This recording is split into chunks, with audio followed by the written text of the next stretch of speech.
अस्सलाम वालेकुम नाज़रीन, मैं वो आपका होस्ट इस्मतुल्लाह काकड़ और आप देख रहे हैं हमारे फेसबुक को यूट्यूब चैनल AK टुडे।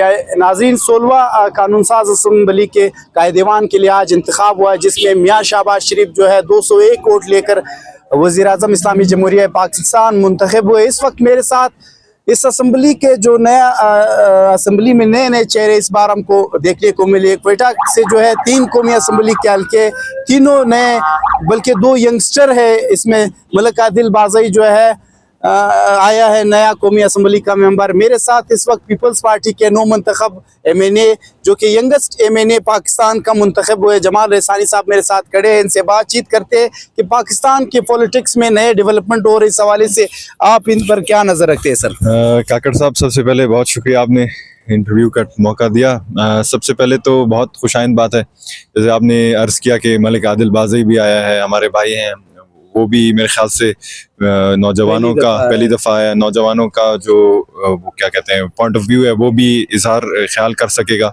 जैसे मैं आया हूँ, मैं बलोच बेल्ट से आया हूँ, वो पश्तून बेल्ट से आए हैं, तो हमारे ऐसे कुछ कॉमन इंटरेस्ट हैं जो कि नौजवान पर मुश्तमिल है। मैं समझता हूँ कि अगर हमें फ्लोर पर इस प्लेटफॉर्म पर नुमाइंदगी का मौका मिलेगा तो हम इंशाल्लाह ज़रूर इससे इंसाफ करेंगे।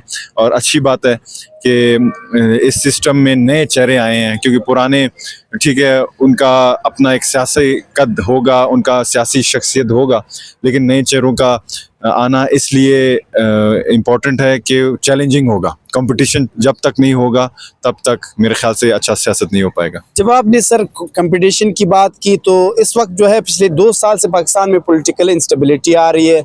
1.5 साल से तो गवर्नमेंट जो है अल्तवा का शिकार थी, कभी इलेक्शन होगा नहीं होगा। इस सिलसिले में आवाम जो है, पाकिस्तान के 22 करोड़ आवाम इस तशवीश में मुब्तला थे। बिलाखिर KFK में, सिंध में, पंजाब में गवर्नमेंट बन गई। बलूचिस्तान में भी कल वज़ारत आला के उम्मीदवार मीर सरफराज बुखटी ने हल्फ लिया। इससे पॉलिटिकल इंस्टेबिलिटी किसी हद तक, और बलूचिस्तान की जो एहसास महरूमी है सर, इस पर का किस हद तक? देखिए जी, पॉलिटिकल इंस्टेबिलिटी जब आता है जब जो आपके स्टेक होल्डर्स होते हैं वो मुतमईन ना हो। तो अल्हम्दुलिल्लाह आज वज़ीर आज़म साहब ने वो इलेक्ट हुए हैं, और जैसे आपने कहा कि सरफराज बुखटी साहब बलूचिस्तान में उन्होंने कल ओथ उठाया, तो सबको इकट्ठे चलना पड़ेगा काबीना का, क्योंकि अभी जो चैलेंजिंग मरहला ये होगा कि काबीना में किस किस को उठाएंगे। जैसे पाकिस्तान पीपल्स पार्टी ने अभी फैसला किया कि काबीना का हम अभी तक हिस्सा नहीं बनेंगे, तो नून लीग में कौन कौन होगा, MQM से कौन होगा, और बात रहेगी मौलाना साहब की, उनको कैसे मनाएंगे और अपोजिशन को कैसे आप हैंडल करेंगे। तो ये चीज़ें होती ही रहती हैं, लेकिन पाकिस्तान पीपल्स पार्टी और नून लीग का एक मैच्योर सियासत रही है, फेडरेशन की सियासत करते रहे हैं, तो मैं समझता हूँ कि वो अच्छी तरीके से इनको कंट्रोल करेंगे। और जहाँ तक रही इंस्टेबिलिटी की, हर टाइम एक स्टेबिलिटी होता है, लेकिन चैलेंजेस बहुत ज़्यादा हैं, टाइम इसमें लगेगा, लेकिन शुरुआत अगर अच्छा हो तो मेरे ख्याल से प्रिवेल हो जाएगा। सर, बलूचिस्तान में भी आप लोगों की जमात का हुकूमत आ गया, आप पैडल से नुमाइंदे हो, अपने बलूचिस्तान को रिप्रेजेंट कर रहे हो। बलूचिस्तान में कुछ इश्यूज है, जैसे कि नौजवानों के लिए रोज़गार का इशू हो गया, इंफ्रास्ट्रक्चर का इशू हो गया। जब आप जो है पोर्ट मंडरू के फार से आगे जाते हो तो वो इंफ्रास्ट्रक्चर पंजाब के साथ मैच नहीं करता है। जब आप वहाँ के हॉस्पिटल्स को देखते हो, बहुत से इश्यूज मुख्तलिफ एजुकेशन सेक्टर्स में वहाँ पे बहुत से इश्यूज लोगों को आ रहे हैं। आपको नहीं लगता है पीपल्स पार्टी इस बार बलूचिस्तान में वो दोहरा मयार तो नहीं अपनाएगी कि वही पनपीर से जो है पंजाब में शिफ्ट होंगे?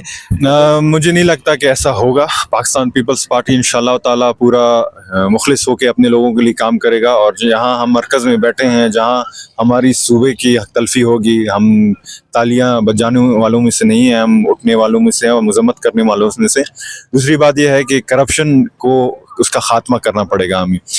जब करप्शन होती है ऑटोमेटिकली हक तलफिया होती है, मेरिट की बुनियाद पर कुछ नहीं होता। जब मेरिट की बुनियाद पर कुछ नहीं होता, खामखा नौजवान मायूस होते हैं, या तो डिप्रेशन में चले जाते हैं मंशियात की तरफ, या तो वो मजबूरन हाथों में बंदूक उठा के रियासत के सामने खड़े हो जाते हैं। तो हमें चाहिए कि जो करप्शन है उसको कम से कम करें हम, और जो रिसोर्स एलोकेशन है उसको हम फेयरली एलोकेट करें, क्योंकि हमारा बलूचिस्तान जैसे आपको पता है कि ज़मीनी लिहाज से बहुत रकबा रखता है, लेकिन हमारा जो पॉपुलेशन है बहुत कम है, रिमोट एरिया हमारे साथ ज़्यादा है। तो ज़्यादा से ज़्यादा अगर अपने रिसोर्सेज को एलोकेट फेयरली करेंगे उतना ही शायद बेहतर होगा। सर आप डेवलप मुल्कों में भी जा चुके हैं, थाईलैंड से जो है आपका खुसूसी वहाँ पे आप आना जाना रहता है।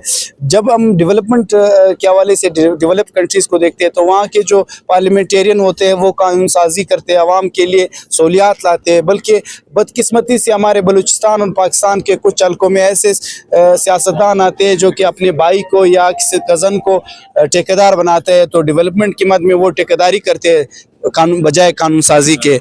मसाइल इस वजह से बिल्कुल बिल्कुल, यही मैं अर्ज कर रहा हूँ कि करप्शन इसी को करप्शन कहते हैं ना। करप्शन की जब हम बात करते हैं, एक तो काला करप्शन होता है, ब्लैक करप्शन जो इंग्लिश में कहते हैं। बलूचिस्तान में आपके सामने 30% PSDP में कमीशन खोरी होती है, 40% कमीशन खोरी होते है। उसके बाद आता है ग्रे स्ट्रक्चर।